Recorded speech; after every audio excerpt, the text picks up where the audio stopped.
Hi. So welcome to the new lecture of solar system. पहले दो lectures में हमने यूनिवर्स और सोलर सिस्टम के ओरिजिन के बारे में और बाकी हमारे सेलेस्टियल बॉडीज़ के बारे में, सन के बारे में, मून के बारे में, इन सब की प्रॉपर्टी जो है वो कंप्लीट की थी। हमारा एक टॉपिक रह गया था, दैट इज़ प्लैनेट्स।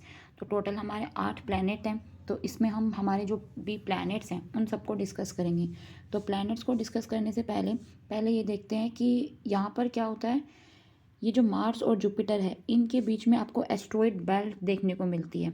वो एस्ट्रॉयड बेल्ट जो है वो आपको मार्स और जुपिटर के बीच में देखने को मिलती है। नेक्स्ट हम बात करते हैं, सीधा हमारे प्लैनेट्स पर आते हैं। तो कौन कौन से प्लैनेट्स हमारे प्रेजेंट हैं, क्या क्या उनकी प्रॉपर्टीज़ हैं, वो सब हम इसमें डिस्कस करेंगे। ठीक है। तो सबसे पहले हमारे बात करते हैं मरकरी के बारे में। तो मरकरी जो है वो सन के सबसे क्लोजेस्ट में प्लैनेट है।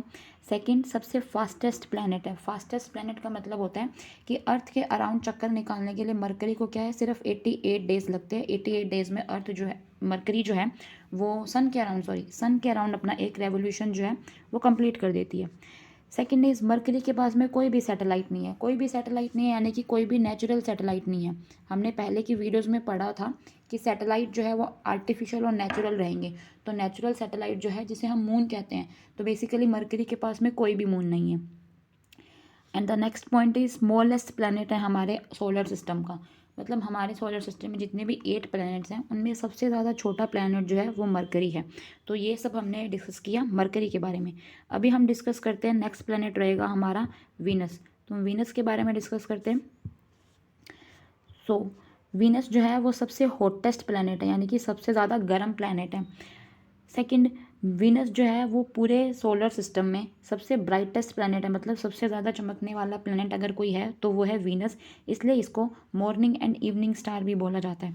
वीनस के पास भी मरकरी की तरह कोई भी सैटेलाइट नहीं है, यानी कि कोई भी मून नहीं है। नेक्स्ट इज, वीनस को क्या बोला जाता है, अर्थ का ट्विन बोला जाता है। अब अर्थ का ट्विन बोला क्यों जाता है, क्योंकि वीनस का जो मास है और जो साइज़ है वो अर्थ के साइज से मैच करता है, जिसके कारण इसको अर्थ का ट्विन बोला जाता है। वीनस क्या करता है, क्लॉकवाइज रोटेट करता है। क्लॉक हमारी इस डायरेक्शन में चलती है, तो क्लॉकवाइज रोटेट करता है वीनस। वीनस के अलावा एक और प्लैनेट आएगा, वो भी आपका क्लॉकवाइज रोटेट करेगा, वो हम आगे देखेंगे। बाकी जितने भी हमारे 6 प्लैनेट है वो सब एंटी क्लॉकवाइज रोटेट करते हैं। सिर्फ 2 प्लैनेट ही हमारे ऐसे हैं जो क्लॉकवाइज रोटेट करते हैं, बाकी सब प्लैनेट एंटी क्लॉकवाइज रोटेट करते हैं। तो वीनस है एक वो प्लैनेट जो कि क्लॉकवाइज रोटेट करता है। अब वीनस रोटेट करने के लिए, मतलब अपनी एक्सिस पर घूमने के लिए 243 डेज लेता है। मतलब कि सबसे ज़्यादा दिन अपनी एक्सिस पे अगर रोटेट करने के लिए कोई लेता है तो वो आपका वीनस लेता है, हाईएस्ट है इसकी ही। वीनस के अंदर आपको क्या है, सल्फ्यूरिक एसिड यानी कि H2SO4, और उसके साथ साथ एसिड के सल्फ्यूरिक एसिड और उसके साथ साथ CO2 जो है, इनके क्लाउड्स भी मिलेंगे। तो ये सब आपकी प्रॉपर्टी रहती है वीनस की। नेक्स्ट हम डिस्कस करते हैं हमारे अर्थ के बारे में। तो अर्थ एक ओनली प्लैनेट है जहाँ पर लाइफ जो है वो आपकी पॉसिबल है। सेकेंड, अर्थ को ब्लू प्लैनेट बोला जाता है क्योंकि 71% वाटर है एंड बाकी का बचा हुआ 29% हमारी लैंड रहती है। अर्थ के पास एक ही सैटेलाइट है, यानी कि हमारे पास में ऑब्वियस ही बात है एक ही मून है। अर्थ की जो डेंसिटी है वो जितने भी बाकी प्लैनेट्स हैं उनके कंपैरिजन में सबसे ज़्यादा है। तो अर्थ की डेंसिटी जो है वो रहती है 5.5 ग्राम पर सेंटीमीटर क्यूब। ये हमारे अर्थ के बारे में कुछ पॉइंट्स थे। नेक्स्ट हम डिस्कस करते हैं मार्स के बारे में। तो मार्स है, इसको रेड प्लैनेट बोला जाता है। हम अगर सोलर सिस्टम में डायग्राम्स में भी देखते हैं तो हमें मार्स रेड कलर का मोस्टली दिखाया जाता है।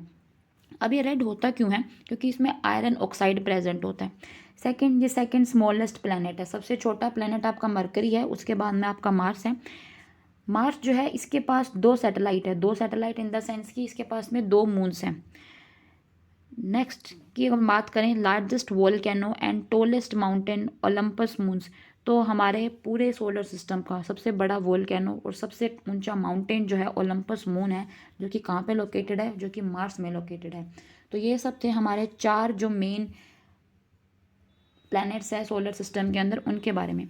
अब एक और प्रॉपर्टी रहती है, ये 4 जो मेन प्लैनेट्स हैं ये इनको हम इंटीरियर प्लैनेट भी बोलते हैं। ठीक है। अब ऐसा होता क्यों है, इनको इंटीरियर क्यों बोला जाता है, तो उसका रीज़न यहाँ पे देखते हैं। ओके, यहाँ पर हमें क्या है, एस्ट्रॉइड बेल्ट देखने को मिलती है मार्स और जुपिटर के बीच में एस्ट्रॉइड बेल्ट देखने को मिलती है। ये सन के बिल्कुल पास में है, इसलिए ये 4 प्लैनेट सन के पास में, इनको इंटीरियर प्लैनेट बोला जाता है। और इनको साथ साथ में सॉलिड प्लैनेट भी बोला जाता है, क्योंकि इनका मास जो है वो मतलब चीज़ें जो है, ये जो प्लैनेट है वो ज़्यादातर सॉलिड चीज़ों से बने हुए हैं। ये जो प्लैनेट है इन्हें गैशियस प्लैनेट बोला जाता है। और ये जो लास्ट के 2 प्लैनेट है यूरेनस एंड नेपच्यून, इन्हें आइस जेंट बोला जाता है। ये सबसे ज़्यादा ठंडे प्लैनेट हैं। इसका रीज़न सिंपल सा यही है कि सन से बहुत ज़्यादा दूर है, जिसके कारण सन की प्रॉपर रेज वगैरह यहाँ पर नहीं पहुँच पाती है, तो गर्मी रहती नहीं है, तो सर्दी ज़्यादा रहती है।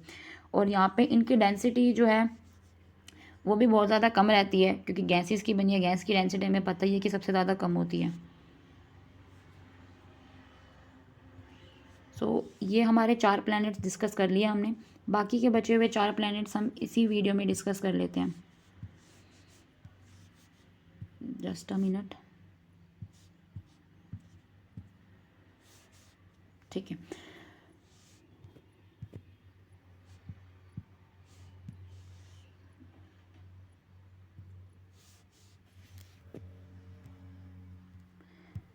नेक्स्ट प्लैनेट जो है वो है हमारा जुपिटर के बारे में। अब नेक्स्ट हम बात करते हैं जुपिटर के बारे में।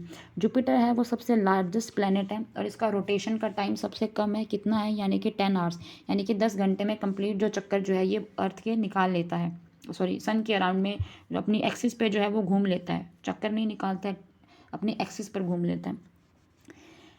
जुपिटर के एटमॉस्फेयर में हमें हाइड्रोजन, हीलियम और बाकी दूसरी गैसेस मिलती है। मून और विनस के बाद में अगर कोई तीसरा सबसे ब्राइटेस्ट स्टार है तो वो हमारा जुपिटर है। सन भी हमारा स्टार है, नो डाउट, बट सन को हम एक बार अलग रख रहे हैं। मून और प्लैनेट्स के बारे में अगर हम बात करें तो उसमें यहाँ पर आपके जो सैटेलाइट्स हैं वो बहुत ज़्यादा सैटेलाइट्स हैं, मतलब कि 90+ सैटेलाइट्स हैं, यानी कि 90+ मून जो है वो आपके अर्थ में प्रेजेंट है।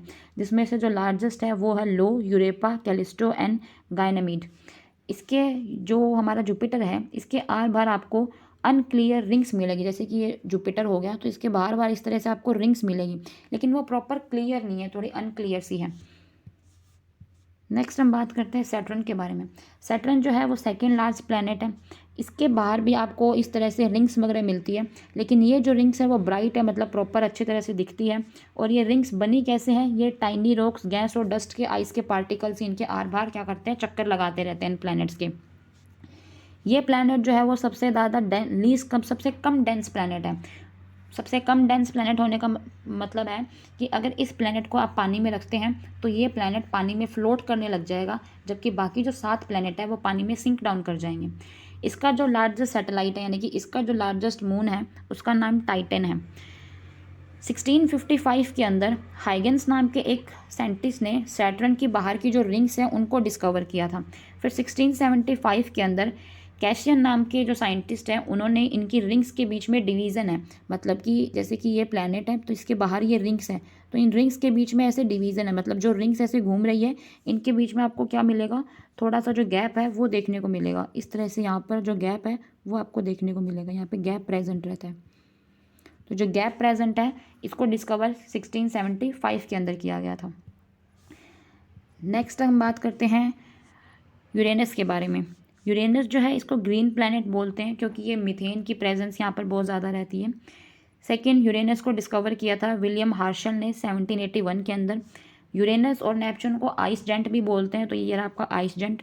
यूरेनस के एटमॉस्फेयर में आपको हाइड्रोजन, हीलियम और बाकी जो भी वाटर है ये सब आपको प्रेजेंट मिलता है। मीथेन भी मिलेगा, अमोनिया है, कोल, ये सब आपको प्रेजेंट मिलता है।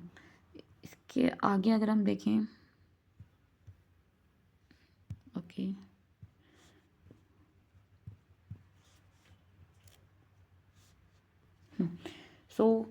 नेक्स्ट अगर बात करें तो कोल्डेस्ट प्लैनेट जो है उसके अंदर आपका यूरेनस और नेपच्यून गिने जाते हैं। वैसे सबसे ज़्यादा कोल्डेस्ट की अगर हम बात करें तो आप यूरेनस और नेपच्यून में से कोई एक आपको ऑप्शन में देंगे तो ये दोनों ही आपके कोल्डेस्ट में आते हैं, क्योंकि काफ़ी ज़्यादा दूर है ये सन से।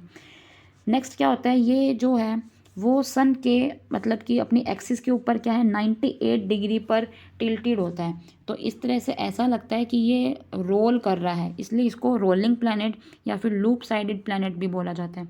और ये भी वीनस की तरह क्या करते हैं, क्लॉकवाइज रोटेट करता है। हमने पहले वीडियो में देखा है इसमें कि वीनस ही है जो क्लॉकवाइज रोटेट करता है। वीनस के साथ साथ यूरेनस भी आपका क्लॉकवाइज रोटेट करेगा, बाकी जितने भी प्लैनेट्स हैं वो सब एंटी क्लॉकवाइज रोटेट करेंगे। So this is all about Uranus. अब हम बात करते हैं लास्ट जो हमारा सैटेलाइट है, दैट इज़ नेपच्यून।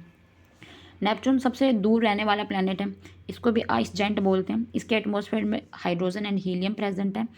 ये ब्लू कलर में है मीथेन की वजह से। अब ब्लू जो है वो आपका ये वाला यूरेनस भी था, लेकिन यूरेनस जो था वो ग्रीन था, सॉरी, लेकिन मीथेन उसके अंदर भी प्रेजेंट था। तो यहाँ से ये क्वेश्चन आ सकता है कि इसको हमने ग्रीन बोला, इसको हमने ब्लू बोला, ऐसा क्यों, जबकि मीथेन दोनों में प्रेजेंट है। तो इसका आंसर है कि इसके एटमॉस्फेयर में अमोनिया, वाटर, हाइड्रोजन, हीलियम ये सब भी प्रेजेंट है, जबकि इसके एटमॉस्फेयर में आपको अमोनिया और हीलियम तो प्रेजेंट है, वाटर वगैरह प्रेजेंट नहीं है, सिर्फ मीथेन ही प्रेजेंट है, जिसके कारण ये हमें थोड़ा ब्लू कलर का अपीयर होता है। इसको डिस्कवर किया था जॉन गैले और अर्बन ली वेनर ने 1846 के अंदर। इसके पास 14 सैटेलाइट है, यानी कि 14 मून्स हैं। सबसे बड़ा जो है इसका अगर हम बात करें या फिर हम कहें सबसे प्रोमिनेंट, सबसे फेमस जो है वो ट्रिटन है। ये 165 ईयर्स लेता है अर्थ के एक रेवोल्यूशन के लिए। जैसे हमारा अर्थ क्या करता है, 365 डेज लेता है। तो अगर हम बात करें नेपच्यून की, तो नेपच्यून कितना लेगा, 365 इंटू में 165 डेज। तो इतना ज़्यादा ये टाइम लेता है। तो सबसे हम कह सकते हैं कि ज़्यादा टाइम अगर कौन लेता है यहाँ पे, तो वो नेपच्यून ही लेता है। So this is all about the solar system. तो यहाँ पे सोलर सिस्टम कंप्लीट कवर हो जाता है। एक प्लूटो को लेके रहता है कि प्लूटो प्लैनेट है या ड्वार्फ प्लैनेट है। तो बेसिकली प्लूटो जो है वो हमारा ड्वार्फ प्लैनेट है। So this is all about solar system and thank you for watching this video.